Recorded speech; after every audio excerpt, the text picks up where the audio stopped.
Hello boys and girls, today I'm going to show you how to start your shape collage. The first thing you're going to be starting with today is a shape handout paper that looks like this. Our goal is to have an end piece that looks like this. So I'm going to go ahead and show you the first steps is going to be to cut these shapes. When you cut these shapes, I want to remind you how to hold your scissors. The little hole is for your thumb, and the rest of your fingers go down below, as many as you can fit. Remember, you always want to cut away from yourself. If you think of the scissors as a crocodile mouth and it's chomping, chomping, chomping, you want it to chomp away from you. You definitely don't want a crocodile coming at you. That would be no fun. So make sure you are chomping your scissors away from you. Use your other hand to hold your paper and then cut carefully on the lines to cut out each of these shapes.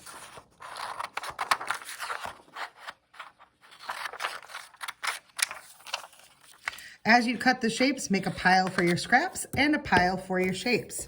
Sometimes it helps if you cut the shapes apart from each other so that they are easier to cut out. So I can cut out my diamond.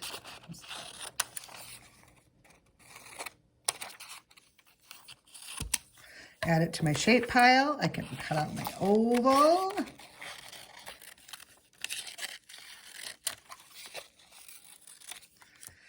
Make my little scrap pile over here. Remember, your scraps need to go into the recycle bin when you are completely finished. What shape am I cutting now? That's right, a rectangle. Put it in my shape pile. I got 2 shapes left to cut.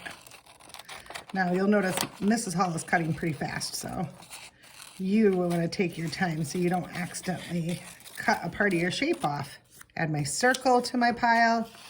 And last but not least, I have a triangle. Now all my scraps will end up going in the recycling bin. So now I'm going to take my colored shapes, and now it's time to glue them onto my colored piece of paper. Today I have a yellow piece of paper. When I go to put glue on my shapes, it's very important that I make sure I get glue all over the back of the shape. We don't want to put glue on the yellow paper because you don't know if you're going to cover it all up with the shape. So you want to make sure that you get glue all over the back of your shape and then stick it on your paper. When you stick it on, rub, rub, rub, rub, and make sure all those edges are flat against your paper. Next, I have my circle. And when I go to glue these shapes down, boys and girls, you want to try to not have them all clustered together. You want to spread them out. Next is my rectangle. Got an oval.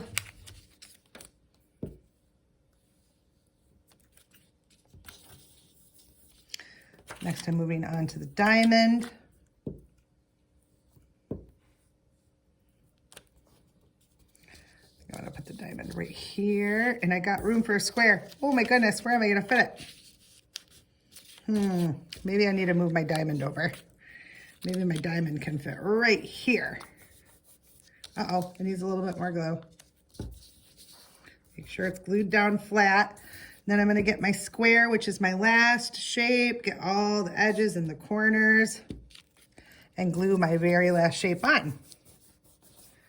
Rubbing it, making sure it's all on there. So boys and girls, once you have all your shapes glued down, the next step, as you can see with my example here, I'm gonna be filling these shapes with marker shapes. I'm gonna repeat those shapes over and over again. So I'm gonna take some of these markers and put them out on my table. And I'm gonna begin to start by tracing the outer edge of my square. And then I'm going to get another color and I'm going to make another square inside of that square.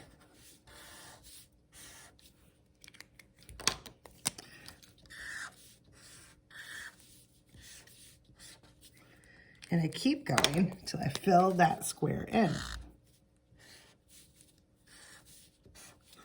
And the squares keep getting smaller and smaller. It's good practice for us as we learn to draw these shapes. I'm gonna go ahead and draw my triangle next. And fill this in with triangles getting smaller and smaller. I can also go and start on some of the other shapes while I have a marker open.